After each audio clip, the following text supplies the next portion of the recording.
Assalamualaikum warahmatullahi wabarakatuh. Saya Desi Nur Fadilah dengan NIM 126403201016 dari kelas Akuntansi Syariah 4A. Pada kesempatan kali ini untuk memenuhi tugas akhir ujian semester dengan mata kuliah Akuntansi Lembaga Keuangan Syariah dengan topik pembahasan Rohan atau Gadai Syariah. Dengan dosen pengampu Ibu Ayu Wahdanfiari Adibah MSy. Adapun topik yang akan dibahas, yang pertama, pengertian gadai syariah atau rohan, yang kedua, rukun dan syarat gadai syariah atau rohan, yang ketiga, contoh kasus, dan yang keempat, pembahasan kasus. Pengertian gadai syariah atau rohan. Kata gadai atau rohan secara bahasa adalah al-subut wa al-dawam yang memiliki arti tetap dan kekal. Dalam istilah bahasa Arab, gadai diistilahkan dengan rohan dan dapat juga dinamai al-habsu. Sedangkan menurut istilah gadai atau rohan adalah suatu akad penyerahan sebuah barang yang memiliki nilai ekonomis sebagai bentuk sebuah jaminan atas utang sehingga orang yang menyerahkan dapat mengambil manfaat berupa utang. Dengan demikian, fungsi dari barang jaminan tersebut sebagai pemberi ketenangan, keyakinan dan keamanan atas utang yang telah dipinjamkan oleh pemberi pinjaman, dan pemberi pinjaman dapat menjual barang jaminan tersebut apabila orang yang berhutang tidak mampu membayar utangnya. Rukun gadai syariah atau rohan. Yang pertama, orang yang menggadaikan atau ar-rohin. Yang kedua, orang yang menerima gadai atau al-murtahin. Yang ketiga, barang yang digadaikan atau al-marhun. Yang keempat, utang atau al-marhun bih. Yang kelima, sigat atau ijab dan qabul. Syarat gadai syariah atau rohan. Yang pertama, orang yang bertekad, cakap bertindak hukum, balik dan berakal. Yang kedua, sigat, tidak boleh terikat dengan syarat tertentu dan suatu waktu di masa depan. Yang ketiga, marhun bih, hak yang wajib diberikan kepada pemiliknya bisa dimanfaatkan, dapat dihitung jumlahnya. Yang keempat, marhun, barang bisa dijual, bernilai harta, milik orang yang berhutang, tidak terikat dengan orang lain, utuh atau tidak bertebaran, dapat diserahkan materi dan manfaatnya.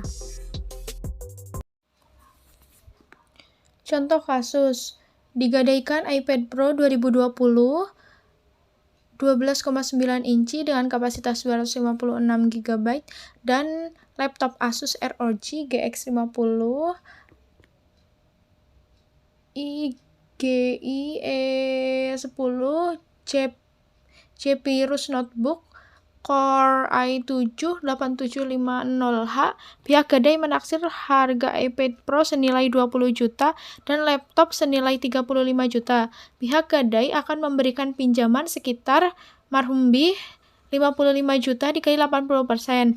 55 juta itu didapat dari 20 juta ditambah 35 juta. Maka hasilnya 44 juta.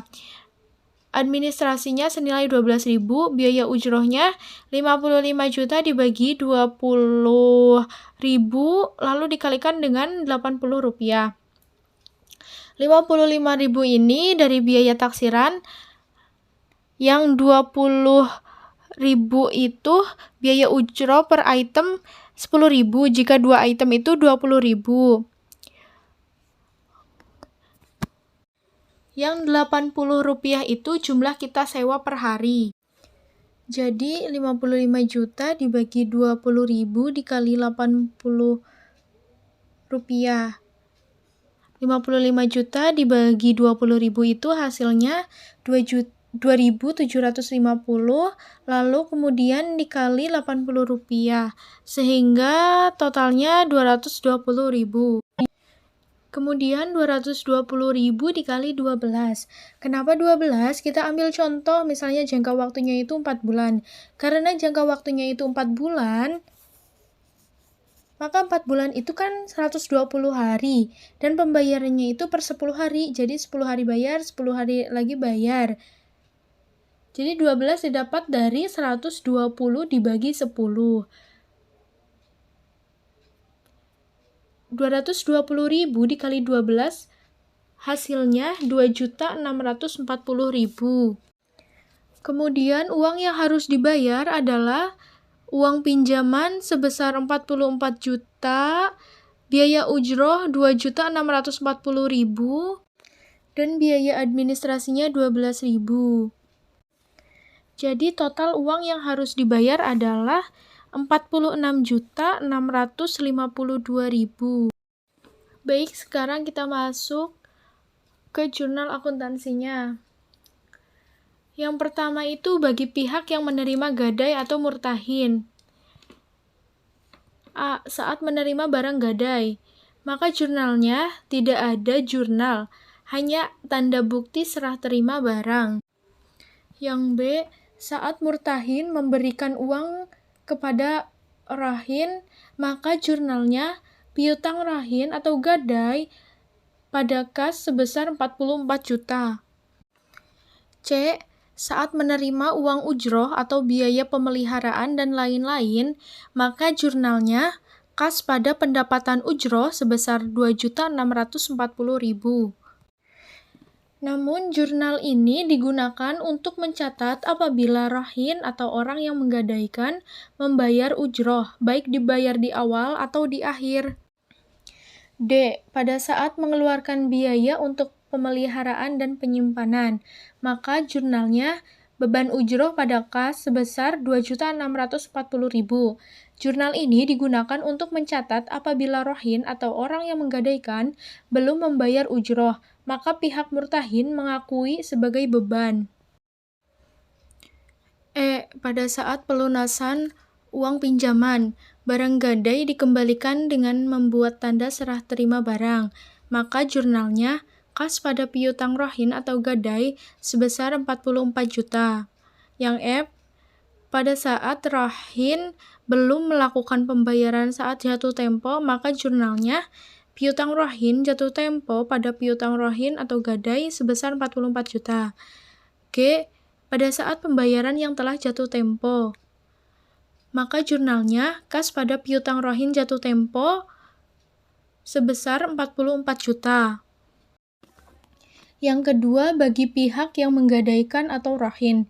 A. Saat menyerahkan barang ke perusahaan gadai, maka jurnalnya tidak ada jurnal dan hanya bukti serah terima barang. B. Saat menerima uang pinjaman atau marhumbih, maka jurnalnya kas pada hutang rahin sebesar 44 juta. C. Pada saat membayar biaya untuk pemeliharaan dan penyimpanan, maka jurnalnya beban ujroh pada kas sebesar 2.640.000. Jurnal ini digunakan untuk mencatat apabila rahin atau orang yang menggadaikan membayar uang ujroh, maka diakui sebagai beban. D. Pada saat pelunasan atas hutang rahin, maka jurnalnya hutang rahin pada kas sebesar 44 juta.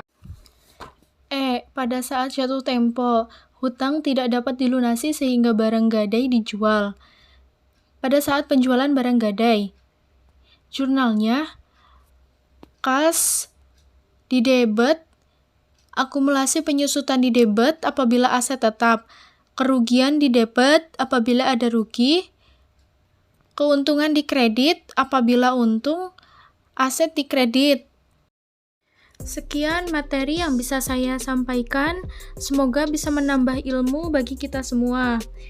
Mohon maaf bila ada kesalahan. Wassalamualaikum warahmatullahi wabarakatuh.